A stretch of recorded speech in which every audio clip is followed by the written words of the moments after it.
अब ये जो एक नई चीज़ लेके आ रही सरकार, पहले थी आज़ादी के बाद बहुत लंबे समय तक ये थी, उसके बाद अलग अलग कारणों से गई। आप मुझे बताइए कितना फीजिबल है, और जो तर्क सरकार दे रही है इसको कराने के पीछे, वो आपको कैसे लगता है? देखिए, फिजिबिलिटी के बारे में 2015 में इलेक्शन कमीशन से पूछा था सरकार ने कि क्या ये फिजिबल है। तो उस समय इलेक्शन कमीशन ने राय दे दी थी कि बिल्कुल फिजिबल है। 4 बार वन नेशन वन पोल के पैटर्न पर हमारे यहाँ चुनाव हुए हैं 67 तक, और अभी भी हो सकते हैं। सिर्फ जरूरत इस बात की है कि जो आउट ऑफ सिंक इलेक्शंस हो गए हैं उनको सिंक्रोनाइज करने के लिए कुछ संविधान में और रिप्रेजेंटेशन ऑफ पीपल एक्ट में संशोधन करने पड़ेंगे।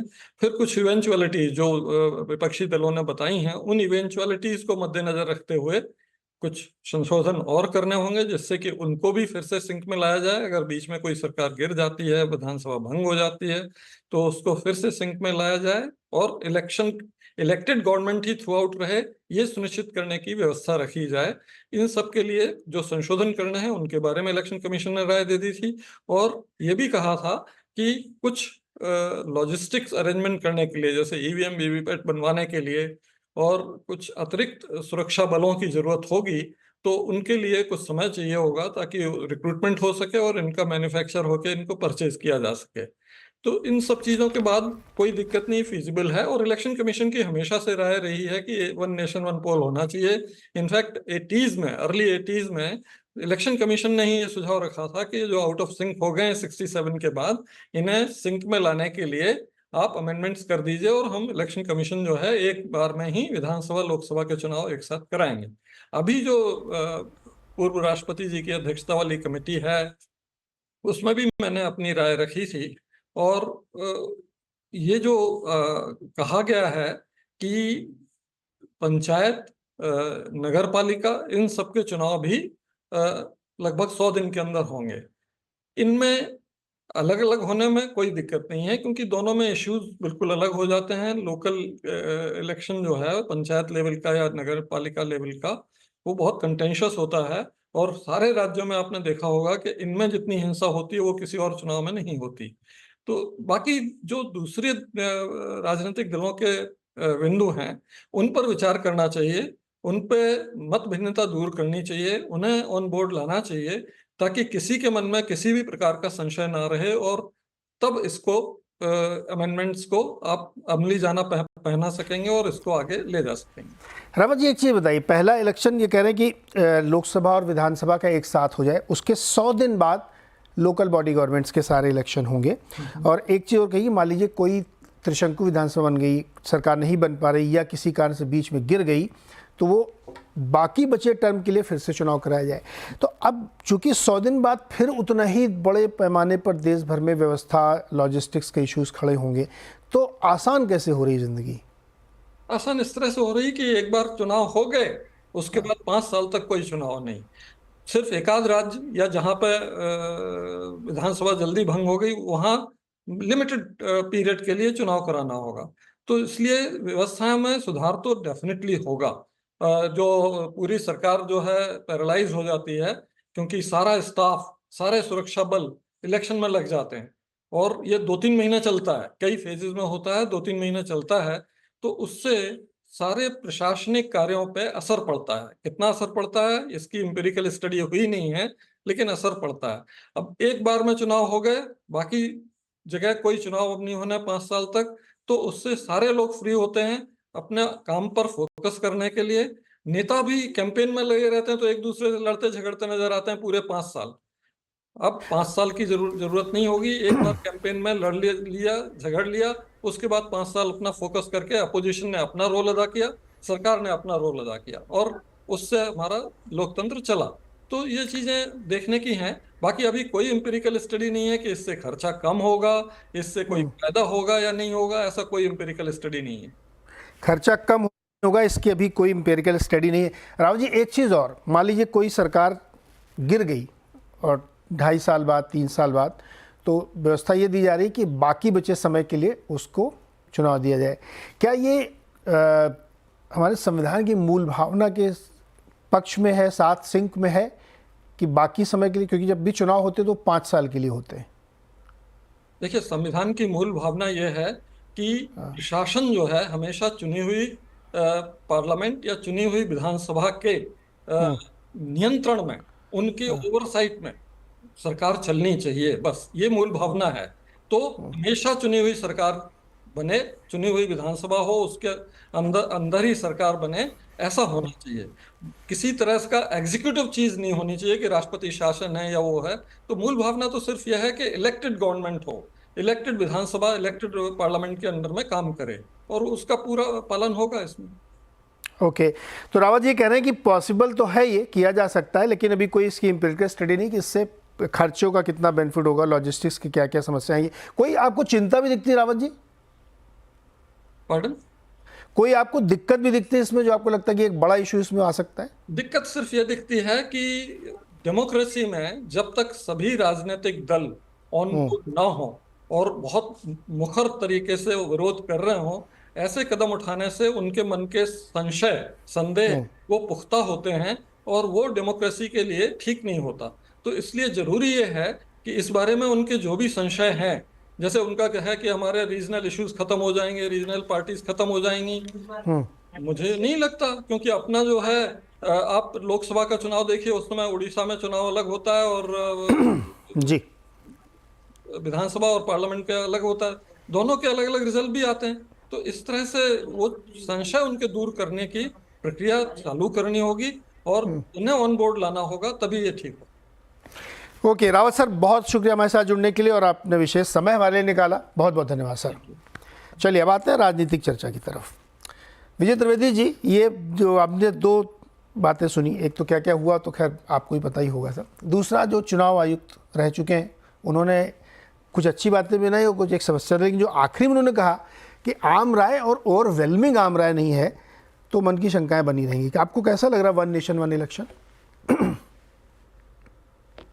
शुक्रिया। क्योंकि एक बात मैं समझना चाहता हूं, हम किस बात पर चर्चा कर रहे हैं? Feasibility of one nation one election और वन नेशन वन इलेक्शन होना चाहिए या नहीं होना चाहिए, दो अलग अलग बहस है। पहली बहस तो ये होनी चाहिए कि वन नेशन वन इलेक्शन होना चाहिए कि नहीं होना चाहिए, क्या हम इस पर बहस कर रहे हैं? फिजिबिलिटी तो सेकंड फैक्टर है। फिजिबिलिटी तो इतना बड़ा देश है, कुछ भी चाहेंगे तो हो ही जाएगा, मजबूत देश है, उसमें मुझे कोई आशंका नहीं है। भले ही वो एक साथ राज्यों के चुनाव नहीं हो रहे हों, दो राज्यों के ही करवा सकते हो 4 राज्यों की बजाय, लेकिन फिर भी जब विल हो जाएगी तो तय करना होगा कि एक साथ हो जाएगा। मुद्दा यह है, अभी जो रावत साहब कह रहे थे, उन्होंने बहुत सारी बातें इंटरेस्टिंग कही। उन्होंने कहा कि अभी ये एम्पिरिकल स्टडी नहीं हुई है कि इसमें पैसा खर्च ज्यादा होगा कि कम होगा, इसका फर्क क्या पड़ेगा। अब समझिए पूरे वन नेशन वन इलेक्शन को। एक तो पहले बात कीजिए आर्टिकल 1 की, संविधान का आर्टिकल 1 क्या कहता है? आर्टिकल 1 कहता है कि स्टेट और जो केंद्र है दोनों के अलग अलग अधिकार हैं। ठीक है, पहला तर्क। तो क्या इससे दोनों के अधिकारों पर कोई असर पड़ेगा? दूसरा, ये जो आइडिया है सिंकिंग ऑफ इलेक्शन, क्या मतलब होता है इसका, सिंक का इलेक्शन का? मुझे बताइए, लोकसभा और विधानसभा के चुनावों का सिंक का क्या मतलब है? क्या आप रीजनल एस्पिरेशंस के साथ नहीं है? क्यों जरूरी है सिंक होना? ये सिंक आपने हर चीज में कर दिया, इसका क्या जरूरत है ये बताइए पहले। क्या है जरूरत, क्यों सिंक हो? पहली बात। दूसरी बात, जब अभी कहा गया सरकार की तरफ से कि 80% रिकमेंडेशन उनके फेवर में आई है, ऐसा प्रेस कॉन्फ्रेंस में कहा गया कि 20,000 या 21,000 जो आए हैं उसके 80%। लेकिन जिस पॉलिटिकल पार्टीज में से 15 पॉलिटिकल पार्टीज ने आपका विरोध किया है, जिनके टोटल नंबर ऑफ एमपी 234 है, तो वो क्या, और आपके पास 293 है, तो ये 80% होता है सपोर्ट। ठीक है। दूसरी बात, आपने कहा कि साथ हो जाएंगे इलेक्शन तो खर्चा कम होगा। कितना खर्चा होता है इलेक्शंस में? 4,500 करोड़ रुपए का खर्चा सरकार ने बताया। यदि राज्यों के और लोकसभा के अलग अलग विधान चुनाव हो रहे हैं तो उसको मैं डबल मान लेता हूं, तो 9,000 करोड़ रुपए हो गए।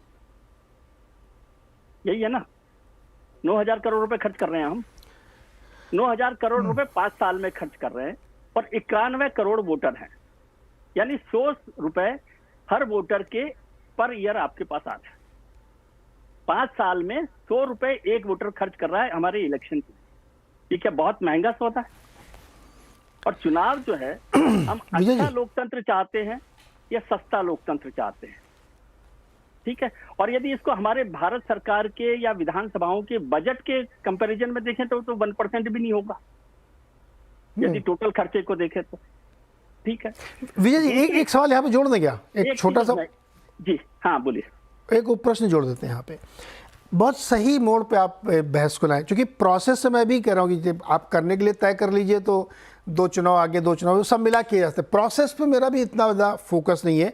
और पैसे की बात आपने वो नंबर 2 बहस है। हाँ, वो नंबर 2 है, लेस देन 1% भी जीडीपी नहीं खर्च हो रहा चुनाव में, वो भी एक बहस नहीं है। हाँ, 1 लाख करोड़ 1.25 लाख करोड़ सबका खर्च हो जाता होगा चुनाव आयोग के अलावा, प्रत्याशियों का और इधर झंडा बैनर पे, ये भी चलो मैं एक साइड पर रख देता हूँ थोड़ी देर के लिए, अलग बड़ी रकम है।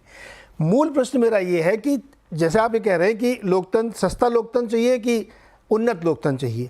अगर हमारा देश हर समय चुनावी मोड में ही है तो उससे बचने में ये मदद करेगा कि नहीं करेगा? बहुत अच्छा, जब हर समय आप चुनाव के मौसम में बने रहते हैं। बहुत अच्छा सवाल नीरज जी आपने किया है। देश में कितनी विधानसभाएं हैं? 31 विधानसभाएं हैं कुल मिलाकर, जिनके चुनाव होने, और एक लोकसभा का चुनाव होना है। 32 चुनाव होने, 32 चुनाव होने ना, 5 साल में 32 दिन चुनाव होने। ये हर दिन चुनाव होता है, और उसमें भी हम 5 राज्यों के, 4 राज्यों के, 10 राज्यों के, 6 राज्यों के करवाते हैं। मतलब कुल मिलाकर 8-10 बार चुनाव होते हैं। तो 5 साल में यानी 1800 दिन में आप 10 दिन चुनाव मोड में हैं, 10 दिन चुनाव करवा रहे हैं। अब इसको एमसीसी से जोड़ लें, मॉडल कोड ऑफ कंडक्ट, जिसकी हम बहुत चर्चा करते हैं कि हर बार होती है। एक तो मॉडल कोड ऑफ कंडक्ट को कैसे इस्तेमाल करते हैं, क्या नहीं करते, वो अलग इशू होगा।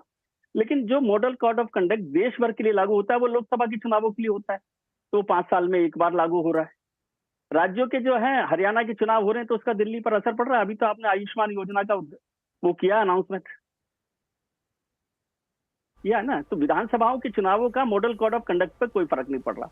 राज्यों में पड़ रहा है तो वो उसके जो 30 दिन है, 45 दिन है या 60 दिन है, उसके लिए भी चुनाव आयोग तय करता है, तो वो 5 साल में 60 दिन है। तो ये तर्क आपका काम नहीं कर रहा मेरे हिसाब से, कि मॉडल कोड ऑफ कंडक्ट को आप कैसे चुनावों में लागू कर रहे हैं। दूसरी बात जो सबसे महत्वपूर्ण है कि यदि आप लोकसभा, आपने कहा एक प्रपोजल है इसमें जो अभी फाइनल नहीं हुआ, कि यदि विधानसभा या लोकसभा कुछ भी हमारे यहाँ पर यदि वो भंग हो जाती है या उसमें मेजोरिटी नहीं होती है, सरकार गिर जाती है, तो आप बाकी वाली टर्म के लिए चुनाव करवाएंगे। तो पहला तो ये आइडिया फ्लॉप हो गया आपका कि जो मल्टीपल इलेक्शन हो गए ना, यदि आपने मान लीजिए 10 राज्यों में 5 साल में विधानसभाएं, सरकारें गिर गई 10 राज्यों की, मान, तो आपको 10 राज्यों में तो करवाने चुनाव, उसका खर्चा नहीं होगा। और वो खर्चा और नुकसान करेगा, क्योंकि वो मान लो 4 साल बाद हुए तो 1 साल के लिए भी विधानसभा के चुनाव पर आप उतना ही खर्च कर रहे हैं। यदि वो चुनाव होते सरकार गिरने के बाद तो 5 साल के लिए होते, लेकिन आप उसको 1 ही साल में उतना खर्चा कर रहे हैं जितना 5 साल के लिए करना था। जी विजय जी, मैं आपको रोक रहा हूँ यहाँ पे सर। एक चीज, हाँ जी, नहीं आप लाइन कंप्लीट कर लीजिए। नहीं पॉइंट आप अच्छा लेके आए हैं, यही तो सारे विषय है। मैं सोचा दूसरे मेहमानों को ले आऊँ, थोड़ा और चर्चा करें। एक बार मैं जरा गुप्ता जी के पास जाना चाहता हूँ, विराग जी के पास।